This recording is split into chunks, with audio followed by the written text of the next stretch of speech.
Which of the following expressions is equivalent to the given expression?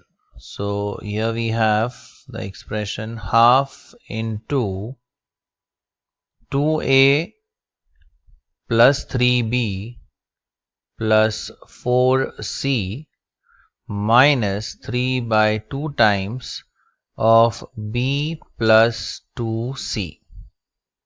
Now here in the denominator we have 2 and here also we have a 2.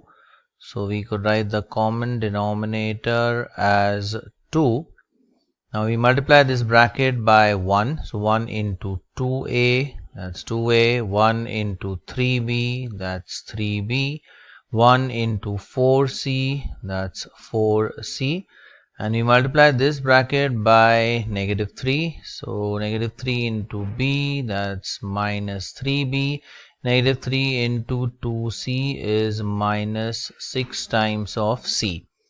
Let us simplify this. Now we just have a single a term here. So 2 times a.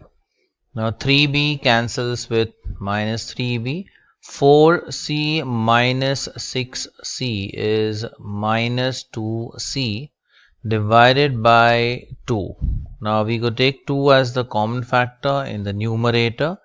So in the brackets we have a minus c, the whole thing divided by 2. So 2 cancels out with 2 and we are left with a minus c, which is option D.